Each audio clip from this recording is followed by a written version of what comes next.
Hey everybody, it's Dr. Nicole and welcome. So I had a really great question from a patient yesterday. She said, why doesn't everyone know about this? And I was like, that's a fantastic question. So let me answer the question because I think it's such a great question. People ask me that all the time.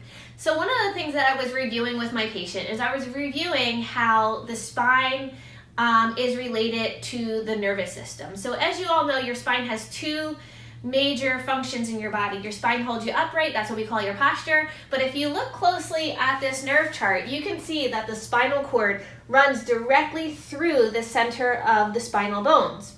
And that's there for a reason. It's there so that these spinal bones can protect that very delicate nerve tissue.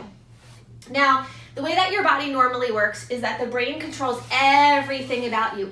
It even controls the healing of your organs and the regulation of your organs. So, for example, anytime that your brain wants your body to do something, like anytime your brain wants your thyroid to produce hormone, it sends a message down the spinal cord, out these nerves to the thyroid to tell the thyroid what to do and how to regulate. You guys know that. That's normal function or normal health. But what happens is that anytime we have stress or trauma to our body, it can cause these spinal bones to shift out of alignment. And you guys already know that when the spine goes out of alignment, it's called subluxation. When we have a subluxation in the spine, what it causes is it causes injury to either the spinal cord or the nerves that are exiting the spine. So what that does is it blocks the information that's traveling from the brain to the organ. In this case, we're talking about the thyroid. That's just an example. You can use any organ in the body because all the organs rely upon information from the brain to work. That makes sense, right? So when the information from the brain to the organ is blocked and the organ doesn't get full nerve supply, the organ becomes weak, it becomes diseased, and it does not function properly. It's not able to regulate itself. And that's where we get certain diseases on the body. So if the thyroid is not healthy or if the thyroid is not regulating, then those hormones are like a roller coaster. They're too high or they're too low when they should be all leveled out, right?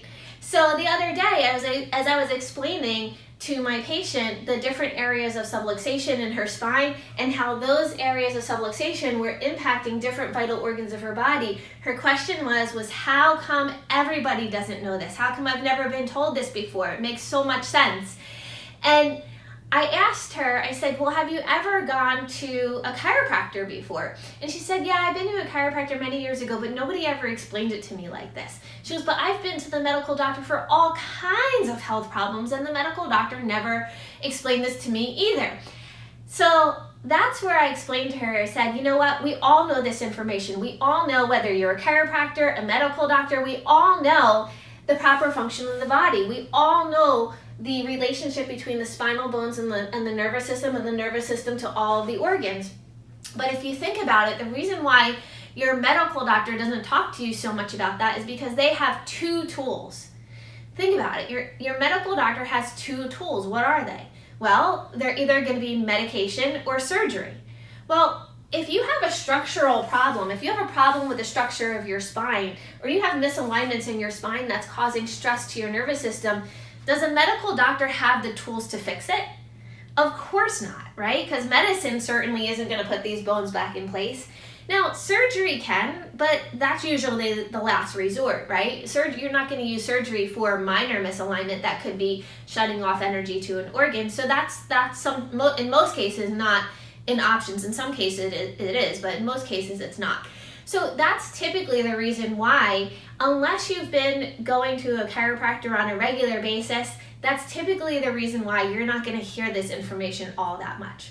So hopefully that cleared that up. Nancy, that was a really great question, and we will talk soon. Of course, if you guys have any questions about any of the information that I shared today, always reach out. Me and the team are always happy to help.